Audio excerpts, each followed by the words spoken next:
에스터 지우와 함께하는 메시지 성경 읽기. 창세기 37장. 그 즈음에 야곱은 자기 아버지가 살던 가나안 땅에 정착했다. 야곱의 이야기는 이러하다. 그의 이야기는 요셉과 함께 계속된다. 당시 17살이던 요셉은 양떼를 치는 형들을 돕고 있었다. 사실 그 형들은 모두 요셉의 이복 형들로 아버지의 아내인 빌하와 실바의 아들들이었다. 요셉은 형들에 대해 좋지 않은 이야기를 아버지에게 전했다. 이스라엘은 늙음하게 얻은 아들 요셉을 다른 아들들보다 더 사랑했다. 그래서 그는 요셉에게 정교하게 수놓은 겉옷을 지어 입혔다. 그의 형들은 아버지가 자기들보다 요셉을 더 사랑하는 것을 알고는 그를 미워했다. 그들은 요셉에게 말조차 건네지 않았다. 요셉이 꿈을 꾸었다. 그가 꿈 이야기를 형들에게 전하자 형들이 그를 더 미워했다. 요셉이 말했다. 내가 꾼 꿈 이야기를 잘 들어보세요. 우리가 모두 밖으로 나가 밭에서 밀집단을 모아들이는데 갑자기 내 단이 일어나 우뚝 서고 형님들의 단들은 내 단 주위로 빙 둘러서서 내 단에 절을 하더군요. 형들이 말했다. 그래서 어쨌다는 거냐? 내가 우리를 다스리기라도 하겠다는 거냐? 내가 우리의 우두머리가 되겠다는 거냐? 요셉의 꿈 이야기와 그의 말투 때문에 형들은 그를 전보다 더욱 미워했다.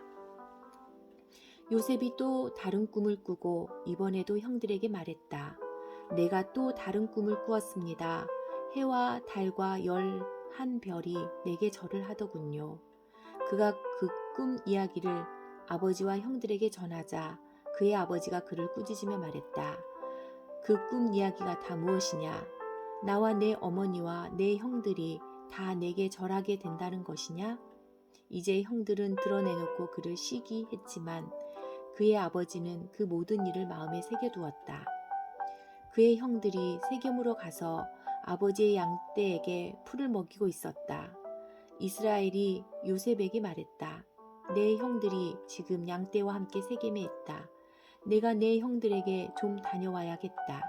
요셉이 말했다. 그렇게 하겠습니다. 이스라엘이 그에게 말했다.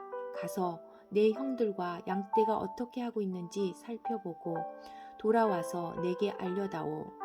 그는 요셉을 헤브론 골짜기에서 세겜으로 떠나보냈다. 요셉이 들판에서 헤매고 있는데 어떤 사람이 다가와 물었다. 무엇을 찾고 있느냐? 제 형들을 찾고 있습니다. 그들이 어디서 양떼에게 풀을 먹이고 있는지 아시는지요? 그 사람이 말했다. 그들은 여기를 떠났다. 내가 들으니 그들이 도단으로 가자고 하더구나. 그래서 요셉은 길을 떠나 형들의 뒤를 따라가다가 도단에서 그들을 찾아냈다. 형들은 멀리서 요셉을 알아보았다. 그들은 그가 자신들에게 이르기 전에 그를 죽이기로 모의했다. 그들이 말했다. 꿈꾸는 자가 이리로 오는구나. 저 녀석을 죽여서 이 오래된 구덩이 가운데 한 곳에 던져놓고 사나운 짐승이 잡아먹었다고 말하자.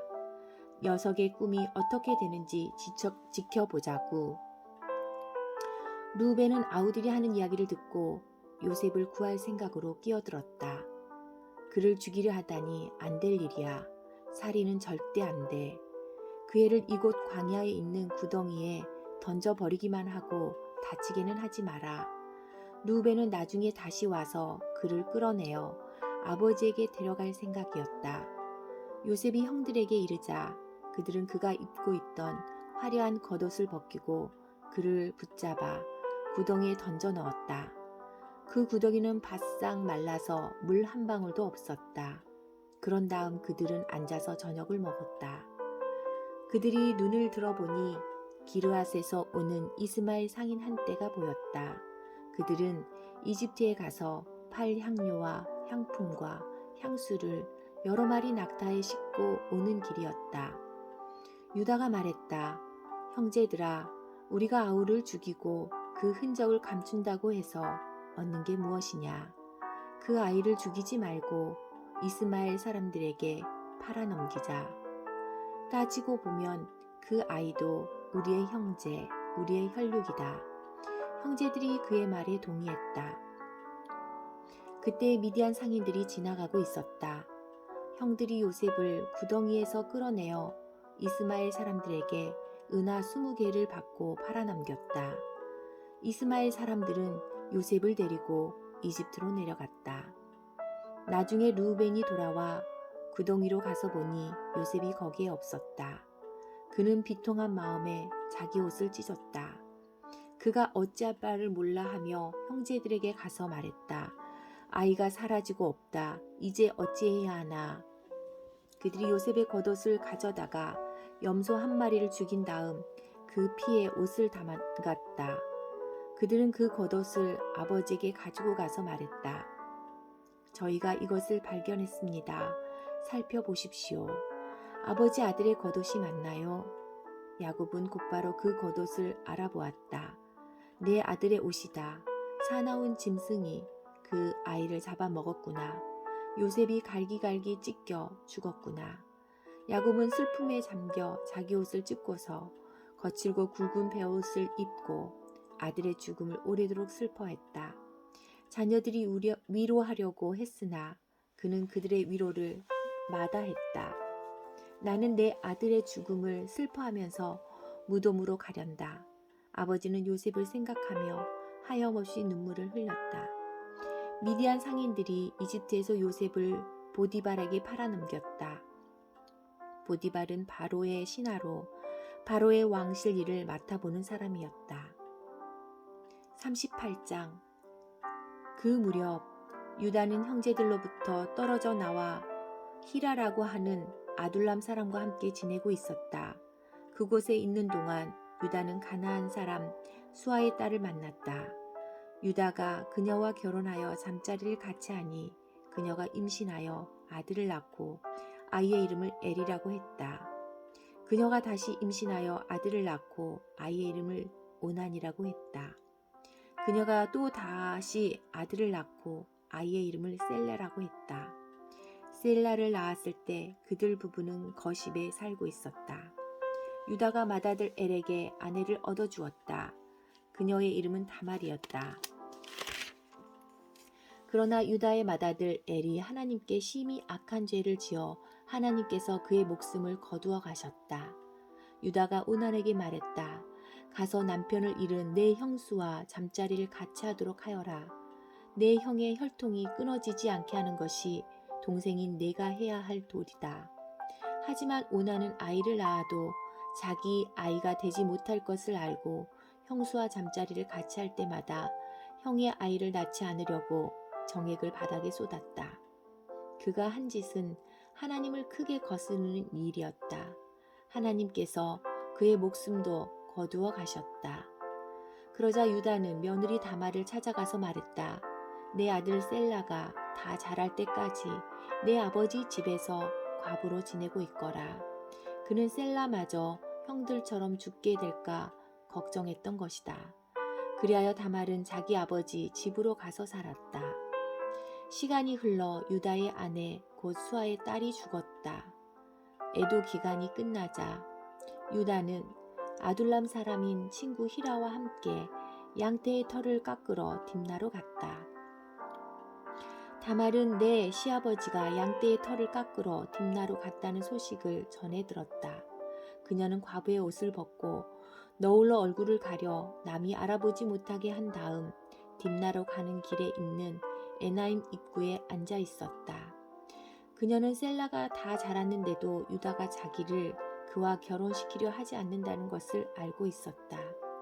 유다는 너울로 얼굴을 가리고 있는 그녀를 보고는 창녀라고 생각했다. 그는 길가에 있는 그녀에게 다가가 말했다. 오늘 밤 함께 보내자. 유다는 그녀가 자기 며느리인 줄을 전혀 알지 못했다. 그녀가 말했다. 그 값으로 내게 무엇을 주겠습니까? 유다가 말했다. 내 가축 떼에서 새끼 염소 한 마리를 보내겠다. 그녀가 말했다. 그것을 보낼 때까지 내게 담보물을 맡기면 그렇게 하겠습니다. 담보물로 원하는 게 뭐냐? 그녀가 대답했다. 어르신이 갖고 있는 줄 달린 도장과 지팡이를 주십시오. 유다는 그것들을 다말에게 건네고 잠자리를 같이 했다. 그녀가 임신하게 되었다. 그녀는 그곳을 떠나 집으로 돌아가서 너울을 벗고 과부의 옷을 다시 입었다. 유다는 친구인 아둘람 사람 편에 새끼 염소를 보내며 그 여자에게서 담보물을 찾아오게 했다. 그러나 그 친구는 그녀를 찾지 못했다. 그래서 그곳 사람들에게 물었다. 이곳 에나임 근처 길가에 앉아있던 창녀는 어디로 갔습니까? 그들이 말했다. 여기에는 창녀가 없답니다. 그가 유다에게로 돌아와서 말했다. 그 여자를 찾을 수 없었네. 그곳 사람들이 거기에는 창녀가 없다고 하더군. 유다가 말했다. 담보물을 가질 테면 가지라지. 우리가 계속 찾아다니면 다들 우리를 보고 손가락질 할 것이네. 나는 그 거리에서 내 도리를 다했네. 내가 새끼 염소를 보냈지만 자네가 그녀를 찾지 못한 것뿐이네. 3달쯤 지난 뒤에 유다의 귀에 한 소식이 들려왔다. 자네 며느리가 창녀짓을 하고 있네. 게다가 이제는 임신까지 했다는군. 유다가 고함을 질렀다. 그 애를 이곳으로 끌어내어 불태워 버려라. 사람들이 다말을 끌어내려고 하자 그녀가 시아버지에게 전가를 보냈다. 저는 이 물건의 주인 때문에 임신하게 되었습니다. 이 물건을 확인해 보십시오. 이 줄 달린 도장과 지팡이가 누구의 것입니까? 유다는 그것이 자기 것임을 알아보고 말했다. 그 애가 옳고 내가 잘못했다. 내가 그 애를 내 아들 셀라와 결혼시키려 하지 않았기 때문이다. 유다는 다시는 그녀와 잠자리를 같이 하지 않았다. 다말이 출산할 때가 되었는데 그녀의 태 속에 쌍둥이가 있었다. 아이를 낳을 때 한 아이의 손이 나왔다. 산파가 그 손에 붉은 실을 묶고 말했다. 이 아이가 먼저 나온 아이다. 그러나 바로 그때 그 아이의 손이 도로 들어가더니 그의 동생이 나왔다. 산파가 말했다. 동생이 밀치고 나왔구나. 그래서 아이의 이름을 베레스, 돌파라고 했다. 곧이어 그 아이의 형이 손에 붉은 실을 감고 나오니 아이의 이름을 세라, 빛나다라고 했다. 39장 이스마엘 사람들이 요셉을 이집트로 끌고 가자 바로의 신하로 왕실 일을 도맡아 관리하고 있던 이집트 사람 보디발이 그들에게서 요셉을 샀다. 하나님께서 요셉과 함께 하셨으므로 그가 하는 일이 다 잘 되었다. 그는 자기 주인인 이집트 사람의 집에서 지내게 되었다. 그의 주인은 하나님께서 요셉과 함께 하시면서 요셉이 하는 일마다 잘되게 해주시는 것을 알았다. 그는 요셉이 몹시 마음에 들어 그에게 자신의 시중을 들게 했다. 그는 자신의 개인적인 일들을 요셉에게 맡기고 모든 재산을 관리하게 했다. 그때부터 하나님께서 요셉으로 인해 그 이집트 사람의 집에 복을 주셨다. 그의 집에 있는 것이든 밭에 있는 것이든 그가 소유한 모든 것에 하나님의 복이 두루 미쳤다. 보디바는 하루 세끼 밥 먹는 일만 신경 쓰면 되었다. 요셉은 용모가 준수하고 잘생긴 남자였다. 시간이 흐르면서 주인의 아내가 요셉에게 반해 어느 날 이렇게 말했다. 나와 함께 침실로 가자. 요셉은 그렇게 하지 않았다. 그는 주인의 아내에게 말했다. 보십시오. 주인께서는 모든 소유를 제게 맡기시고 집안일에 대해서는 일절 신경 쓰지 않으십니다. 그분은 저를 동등한 사람으로 대해 주셨습니다. 다만 그분께서 제게 맡기지 않으신 것이 있는데 바로 당신입니다. 당신은 주인님의 아내이기 때문입니다. 그런데 제가 어떻게 그분의 신뢰를 저버리고 하나님께 죄를 짓겠습니까? 그녀가 하루도 빠지지 않고 날마다 졸라댔지만 요셉은 뜻을 굽히지 않았다. 그녀와 같이 자기를 거절한 것이다. 그러던 어느 날 요셉이 일을 보러 집으로 들어갔는데 그날따라 집안에 종들이 아무도 없었다. 그녀가 그의 겉옷을 붙잡고 말했다. 나와 함께 침실로 가자. 요셉은 그녀의 손에 겉옷을 버려두고 집 밖으로 뛰쳐나갔다. 그녀는 그가 겉옷을 자기 손에 버려두고 뛰쳐나간 것을 알고는 종들을 불러 말했다. 이것 좀 봐라. 저 히브리 놈이 본색을 드러내서 너희 모르게 나를 유혹하려 하는구나. 저놈이 나를 욕보이려고 해서 내가 크게 소리를 질렀더니 내 고함과 비명소리를 듣고는 이렇게 겉옷을 내 손에 버려두고 밖으로 도망쳤다. 그녀는 자기 주인이 집에 돌아올 때까지 요셉의 겉옷을 가지고 있다가 그애가 같은 이야기를 들려주었다. 당신이 데려온 히브리 놈이 내 뒤를 쫓아와서 나를 희롱하려고 하지 뭐예요. 내가 소리치고 비명을 질렀더니 이렇게 자기 겉옷을 내 손에 버려두고 밖으로 도망쳤답니다. 요셉의 주인은 이게 다 당신의 종이 벌인 일이에요 라고 하는 아내 이야기를 격분했다. 그는 요셉을 붙잡아 왕의 제수들을 가두는 감옥에 쳐넣었다.